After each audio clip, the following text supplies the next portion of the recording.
Bonjour tout le monde. Aujourd'hui, mon sujet, la gloire de Dieu.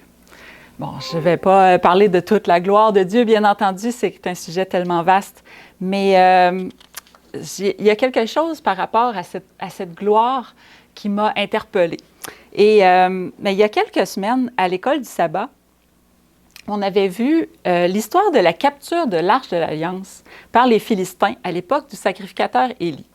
Puis, on trouve cette histoire dans le livre de 1 Samuel au chapitre 4. Et je crois que c'est l'histoire aussi que les enfants ont eue ce matin pour l'école du sabbat. Alors, c'est une histoire qui devrait être fraîche à notre esprit. Et on voit que lorsque Élie a appris que l'Arche de l'Alliance avait été capturée et que ses 2 fils étaient morts durant les combats, il est tombé à la renverse. Il rompit sa nuque et mourut. Et quelle journée!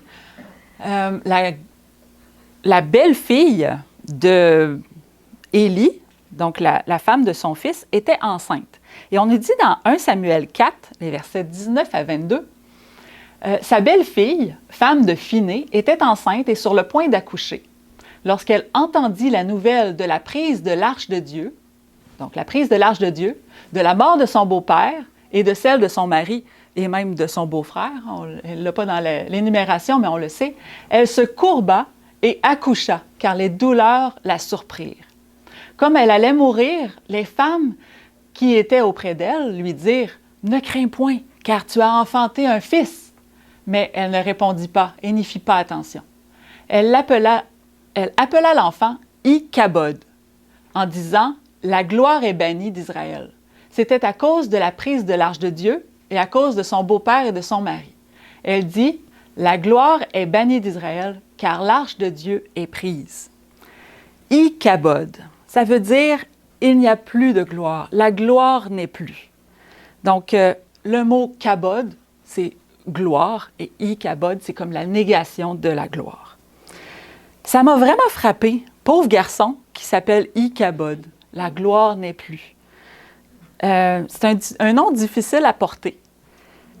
Dans le dictionnaire Strong, le mot kabod, ou qu'on prononce kabod, parce que mon hébreu n'est pas tout à fait au point, hein, mais c'est le mot H3519 qui veut dire au sens propre poids.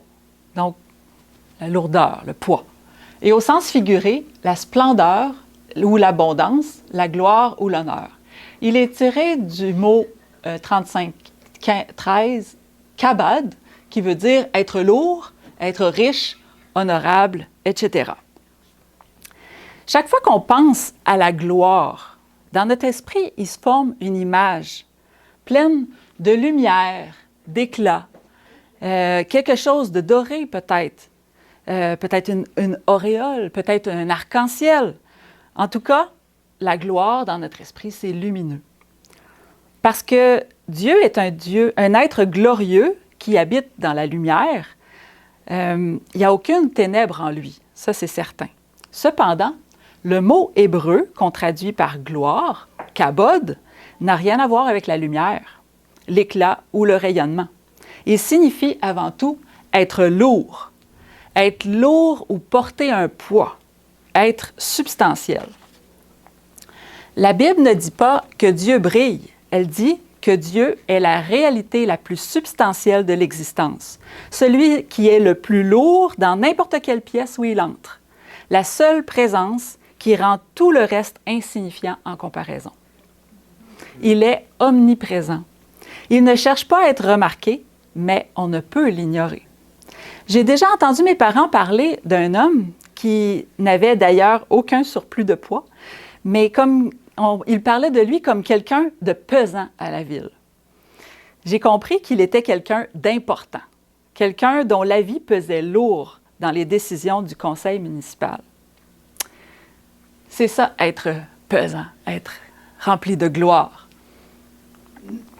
Dans Abraham, on nous dit la première apparition du mot « kabod » ou « kabad » dans les Saintes Écritures, c'est dans Genèse 13, verset 2, où il est écrit que Abraham, donc avant d'être Abraham, Abraham était très riche en troupeaux, en argent et en or.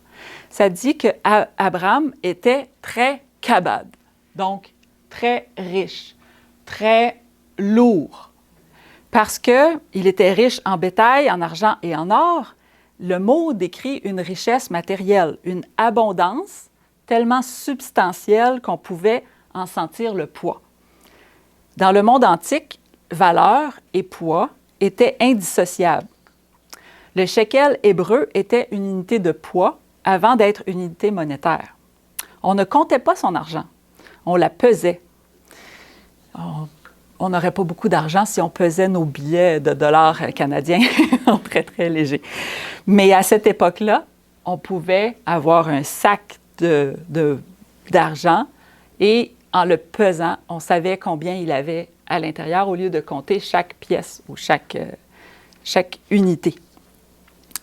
Ce qui était le plus lourd valait le plus. Le poids équivaut à la valeur.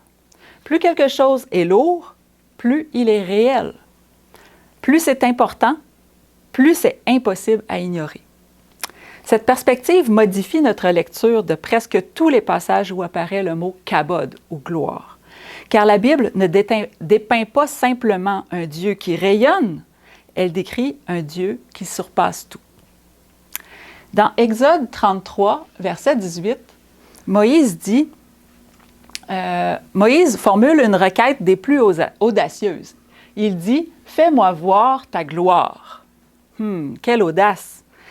Fais-moi voir ta gloire. Mais souvenez-vous, c'est plutôt le mot kabod qui est utilisé ici. Fais-moi voir ton poids.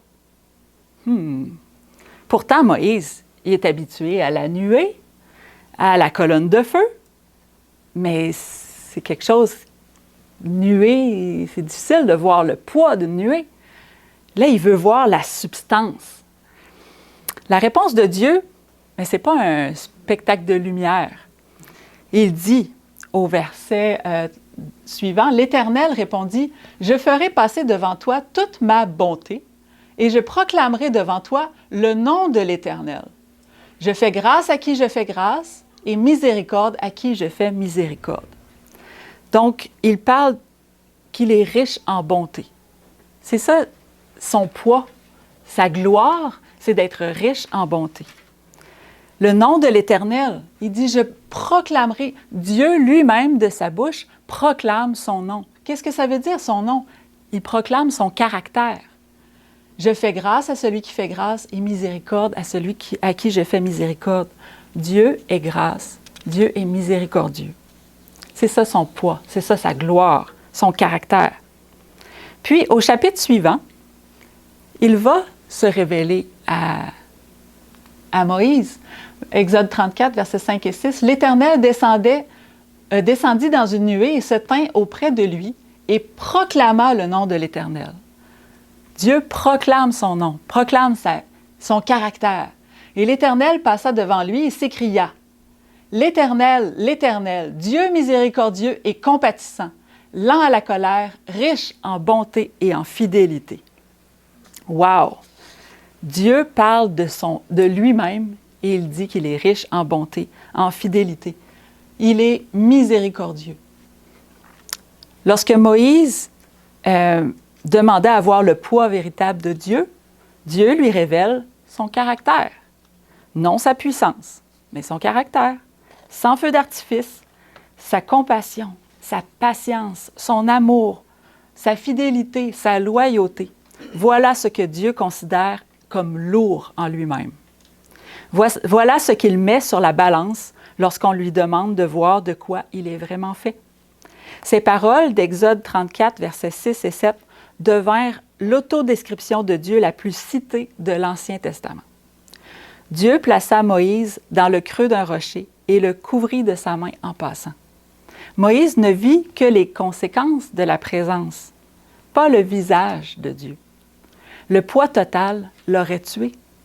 Exode 33, verset 20, Dieu dit, « Tu ne pourras pas voir ma face, car l'homme ne peut me voir et vivre. Nul ne peut voir mon visage et vivre. » Ce n'est pas une menace, c'est une loi de la physique. Le poids total d'un Dieu infini dépasse ce qu'un corps fini peut supporter. Moïse était caché en sécurité au creux du rocher, comme nous sommes aussi invités à nous mettre en sécurité, cachés au creux du rocher qu'est Jésus-Christ. Amen.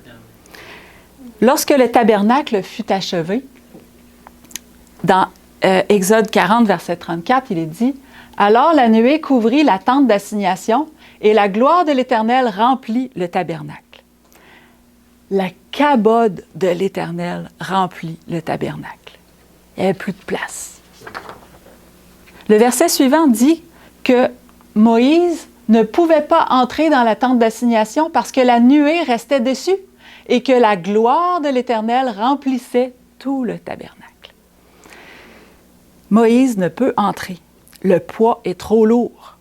L'édifice construit spécifiquement pour abriter la présence de Dieu était si rempli de cette présence que même l'homme le plus proche de Dieu sur terre ne pouvait franchir la porte. Des siècles plus tard, lorsque Salomon achève le temple, la même chose se produit. C'est la lecture qu'on a eue tout à l'heure, juste avant. La nuée remplit la maison de l'Éternel, empêchant les prêtres d'y officier. Dans 1 Roi 8, versets 10 et 11, on nous dit que la présence de Dieu n'est... non, je pense que c'était 1 Roi 8, versets 10 et 11, où est-ce qu'on nous parle de la dédicace du temple. La présence de Dieu n'est pas seulement visible, elle se ressent, elle pèse.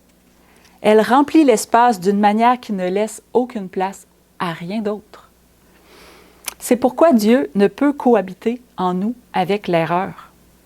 Au temps d'Ézéchiel, la corruption spirituelle qui ronge Israël a atteint le temple lui-même.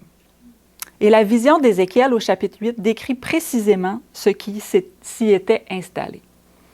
Des femmes pleurant Tammuz à la porte nord, 25 hommes dans la cour intérieure, dos au sanctuaire, s'inclinant vers l'est, en direction du soleil, 70 anciens dans une pièce obscure, brûlant de l'encens devant des images de créatures rampantes sculptées dans les murs. Chacune de ces scènes se déroule à l'intérieur du complexe du temple. La structure même, construite pour contenir le kabod, avait été remplie du sol au plafond de tout ce qui n'est pas Dieu. Et Ézéchiel, dans une vision, voit le poids se retirer. Mais ça ne se produit pas tout d'un coup. Dans Ézéchiel 10, verset 4, il est écrit « La gloire de l'Éternel s'éleva de dessus les chérubins et se dirigea vers le seuil de la maison. Et la maison fut remplie de la nuée, et le parvis fut rempli de la splendeur de la gloire de l'Éternel. » Le kabod s'élève au-dessus des chérubins, se dirige vers le seuil du temple, et il s'arrête là, au seuil. Ce n'est pas un départ rapide, c'est une attente, comme si le poids ne voulait pas s'en aller. Au verset 18, on nous dit qu'il se déplace du seuil vers la porte est du temple, et il fait une nouvelle pause. Dans Ézéchiel 11, verset 23, il s'élève entièrement de la ville et s'arrête sur la montagne à l'est de Jérusalem, le mont des Oliviers, et il plane là. 3 arrêts, 3 pauses, chacune de plus en plus éloignée du centre, comme si Dieu attendait que quelqu'un remarque qu'il s'en va.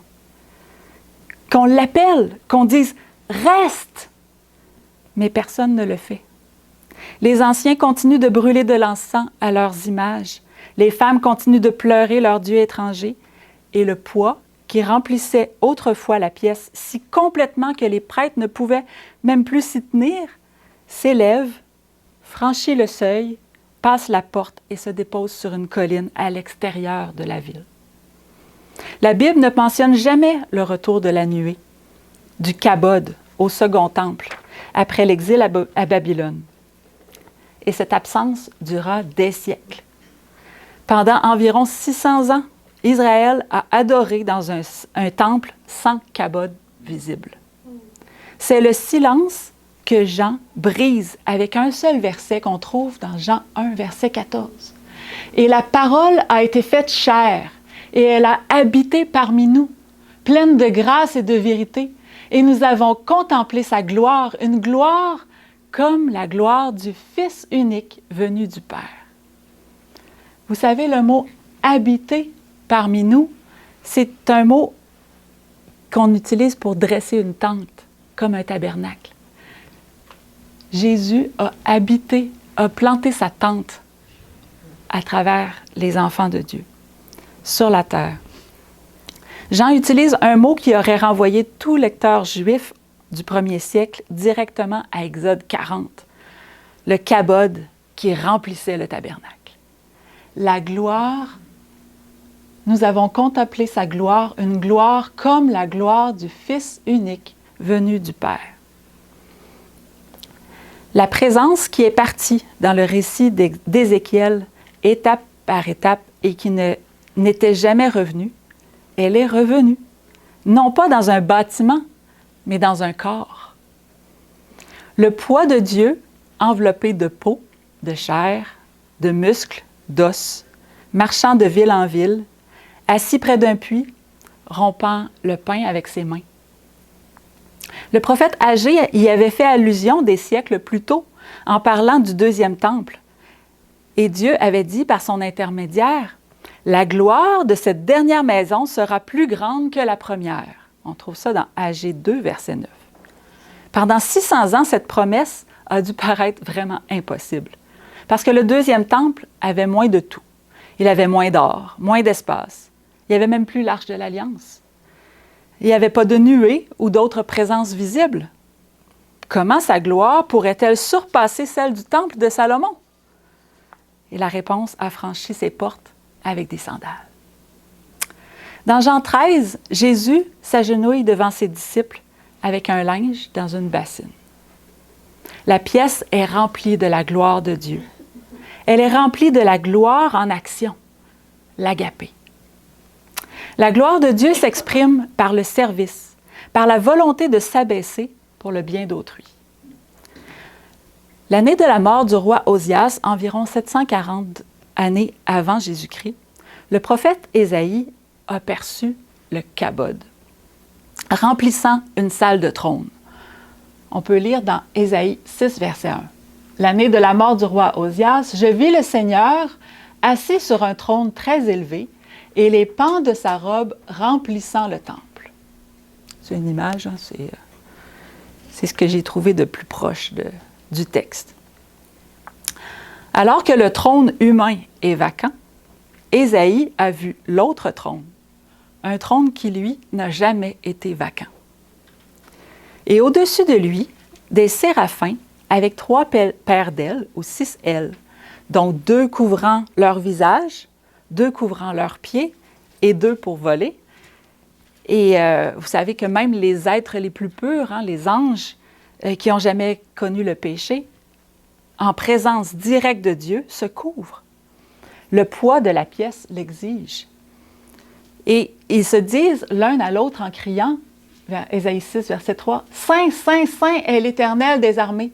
Toute la terre est pleine de sa gloire. » Ils le disent en criant, puis c'est comme s'ils se répondent comme une chorale, ou je ne sais pas comment l'imaginer. J'aimerais être à la place d'Ésaïe qui a cette vision. Et on nous dit que les linteaux des portes tremblèrent. La maison se remplit de fumée. L'architecture de la vision tremble sous cette déclaration. Saint, Saint, Saint. La réaction d'Ésaïe est immédiate. Elle est physique aussi.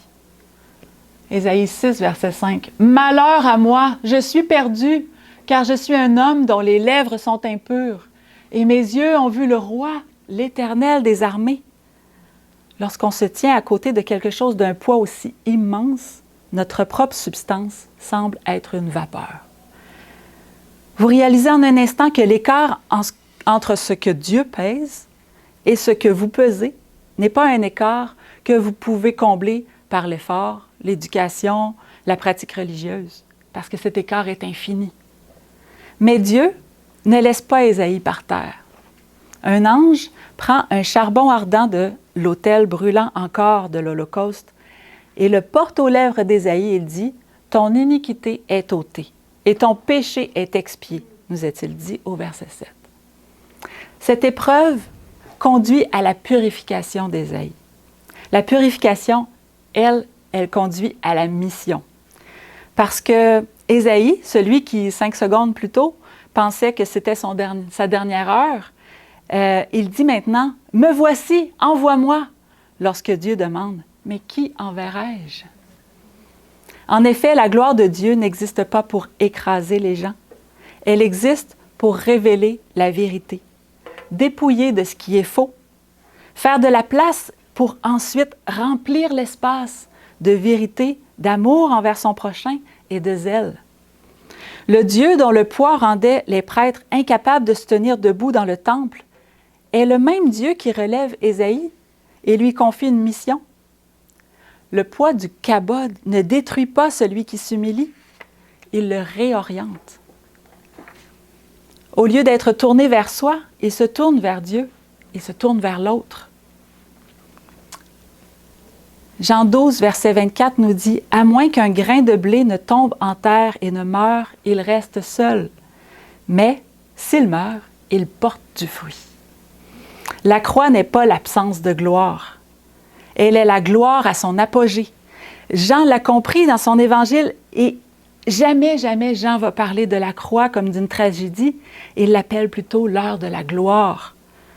L'heure où toute la plénitude du caractère de Dieu, sa justice, sa miséricorde, sa fidélité, son amour ont convergé dans un seul acte. Quand Jésus dit « Tout est accompli » dans Jean 19, verset 30, le kabod n'est pas évanoui. Non. Et s'est déversé. Paul le comprenait. Dans 2 Corinthiens 4, Paul écrit alors qu'il est lui-même battu, emprisonné, pressé de toutes parts. Et au verset 17, il fait une déclaration qui semble presque téméraire. Il dit, « Car notre affliction, je ne sais pas si je l'ai mis, oui, car notre affliction, notre légère affliction, qui n'est que passagère, produit pour nous, au-delà de toute mesure, un poids éternel de gloire. » Il affirme une réalité.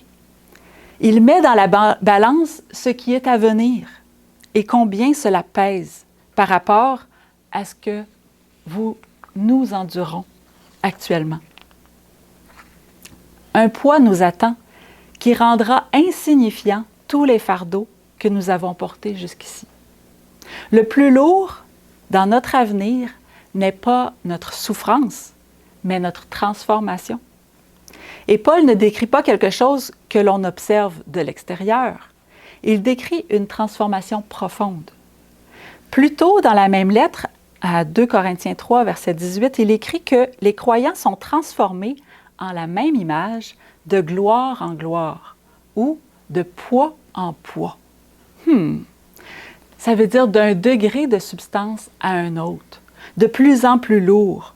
Le Dieu, qui est la réalité la plus dense de l'univers, vous rend, vous, plus dense, plus réel, plus substantiel, plus en accord avec la vérité même de l'univers. Ce processus est déjà en cours. Chaque fois que vous faites confiance à Dieu, malgré les apparences, quelque chose en vous se fortifie. Chaque fois que vous choisissez la loyauté plutôt que la facilité, vous vous enrichissez. Chaque fois que vous manifestez de la bonté auprès de votre prochain, vous vous imprégnez davantage du caractère de Dieu. Ce n'est pas spectaculaire, ça ne se voit peut-être pas dans le miroir, mais c'est bien réel. Et c'est ce qui fait baisser le plateau de la balance. Paul en parle même en lien avec Moïse. Dans 2 Corinthiens 3, versets 7 et 8, il évoque la gloire du visage de Moïse après le Sinaï. On l'a vu tout à l'heure dans une des images. Son visage rayonnait. Son argument est frappant. La gloire de la nouvelle alliance, surpasse la gloire qui était sur le visage de Moïse. Le même poids que Moïse portait temporairement sur sa peau, les croyants peuvent le porter en permanence dans leur esprit. Le voile que Moïse portait pour cacher aux hommes la lumière de son visage a été ôté en Christ. Voilà ce que signifie glorifier Dieu. On ne peut ajouter de poids à Dieu. Il est déjà infini par essence. Glorifier Dieu, c'est être dans la vérité. C'est vivre d'une manière qui reflète sa véritable valeur. Tout le reste, la carrière, la réputation, les peurs, les ambitions, tout cela, ça perd de l'importance. Non parce que ces choses disparaissent, mais parce que quelque chose de plus dense est arrivé. Si la présence de Dieu est son poids, son caractère rendu tangible, alors l'invitation des Écritures n'est pas de rester à distance et de l'admirer comme on pourrait admirer une lumière, un arc-en-ciel. Non, c'est d'entrer dans la pièce où se trouve ce poids, dans le sanctuaire céleste, et de le laisser nous transformer. Lorsqu'on pénètre dans la plénitude de la présence divine, on n'en ressort pas indemne. Il ne remplit pas seulement les temples, il remplit les cœurs. Vous savez, le verset qui dit « Vous êtes le temple du Saint-Esprit ». Ce remplissage ne se fait pas sous tambour et trompette ou avec des feux d'artifice. Il requiert par contre l'accès, une porte ouverte, une prière sincère, la volonté de laisser quelque chose de plus lourd que nos propres projets être au centre de nos décisions. Vous savez, je comprends mieux pourquoi Proverbe 11, verset 1, je l'ai pris dans Osterwald ici, nous dit « La balance fausse est en abomination à l'Éternel, mais le poids juste lui est agréable. » Les balances fausses sont en abomination pour Dieu. Ça explique aussi pourquoi Jésus a maudit un figuier qui était plein de feuilles, mais dont les branches n'avaient aucun fruit. Le peuple d'Israël se vantait d'être le peuple de Dieu, le seul capable de vivre en sa présence, mais ils ne portaient pas de bons fruits. Et lorsque la gloire de Dieu est venue à eux, ils l'ont rejeté et crucifié. Il vient un jour où le jugement s'accomplit. Lorsque le peuple est pesé dans la balance et trouvé léger. On s'attend à ce que Babylone soit trop légère dans la balance. Mais dans le cas du figuier stérile, c'est du peuple d'Israël dont il est question. Et aujourd'hui, l'appel est de sortir de Babylone, de se débarrasser de cet esprit d'arrogance. Le prophète Habakkuk, écrivant dans une période de confusion et d'injustice, a reçu une promesse qui s'étend au-delà de sa propre vie et de la nôtre. Habakkuk 2, verset 14 nous dit « Car la terre sera remplie de la connaissance de la gloire de l'Éternel, comme le fond de la mer par les eaux qui le couvrent. » La terre sera remplie de la connaissance de la gloire de l'Éternel. Non pas, les eaux vont couvrir, comme le fond de la mer par les eaux qui le couvrent, non pas comme seulement des petites flaques d'eau, mais complètement remplies, pas seulement à certains endroits, remplies comme l'eau remplit complètement les océans, sans rien laisser à découvert. On ne nous parle pas d'une mare ici, on parle d'un océan. Tel est le projet de Dieu. La gloire qui remplissait la tente dans le désert, qui remplissait un temple de pierre à Jérusalem, qui remplissait un corps humain à Nazareth, remplira un jour la terre entière. Chaque parcelle. Et j'espère que cette gloire remplira chacun d'entre nous aussi. Amen. Apocalypse 21, verset 23 nous dit « La ville n'a besoin ni du soleil ni de la lune pour l'éclairer, car la gloire de Dieu l'éclaire, et l'agneau est son flambeau. » Le poids qui jadis chassait les prêtres d'un édifice deviendra l'atmosphère d'une ville entière. Vivons dès maintenant dans cette atmosphère. Demandons à Dieu de nous remplir de sa gloire et de changer notre caractère pour être semblable au sien. C'est ma prière pour vous. Si vous voulez bien, on va s'agenouiller pour la prière.